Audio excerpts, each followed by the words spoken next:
વલસાડ ડાંગ સાંસદ ધવલ પટેલે દાંતી કકવાડીની મુલાકાત લીધી. દરિયાકાંઠા સુરક્ષા દિવાલના કાર્યનું સ્થળ નિરીક્ષણ કર્યું.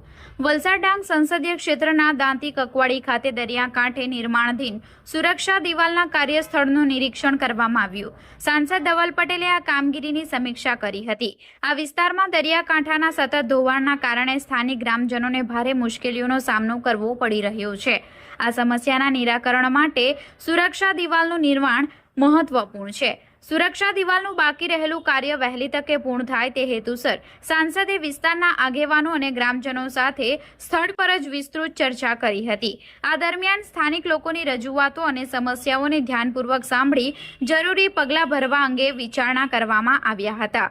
સ્થાનિકો દ્વારા આશા વ્યક્ત કરવામાં આવી રહી છે કે સુરક્ષા દિવાલનું કાર્ય ઝડપી પૂર્ણ થતાં દરિયાકાંઠાના ધોવાણ સામે અસરકારક રક્ષણ મળી રહેશે અને તેમની સમસ્યાઓ હલ થશે. જી, ખાસ કરીને જે આપણો વલસાડ જિલ્લો છે એ પૂરો દરિયાકાંઠે આવ્યો છે, ત્યારે એમાં પણ વલસાડ તાલુકો જે આપણો સમુદ્ર તટનો વિસ્તાર છે એમાં આપણો કાંઠા વિસ્તારની અંદર આપણા સરકાર આપણો ગામનો બચાવ થાય એના માટે પ્રોટેક્શન વોલ અલગ અલગ જગ્યા બનાવી છે.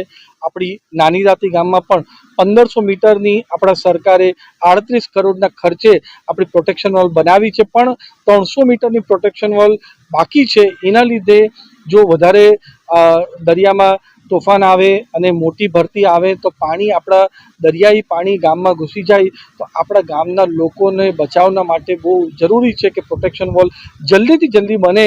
એના માટે અમારા ગામના લોકોએ ગામના બચાવના માટે એક ઝુંબેશ ઉપાડી હતી અને આજે જ્યારે મને કાંઠા વિસ્તાર આવવાનો મોકો મળ્યો ત્યારે પોતે મને એવું થયું કે આપણે પ્રોટેક્શન વોલ જલ્દીથી જલ્દી બને એના માટે આપણે જાતે જઈને સ્થળ પર નિરીક્ષણ કરીએ. અને આની રજૂઆત અમે અમારા મંત્રી શ્રી ઈશ્વરભાઈ સાથે સાથે અમારા ગુજરાત રાજ્યના ઉપમુખ્યમંત્રી હર્ષભાઈ સંઘવી અને મુખ્યમંત્રી એવા ભૂપેન્દ્ર પટેલ સાહેબને જલ્દીથી જલ્દી કરવાના છે. અને જે તે મંત્રી જે તે મંત્રાલયમાં વાતચીત કરીને જલ્દીથી જલ્દી અહીંયા પ્રોટેક્શન વોલ બને કાંઠા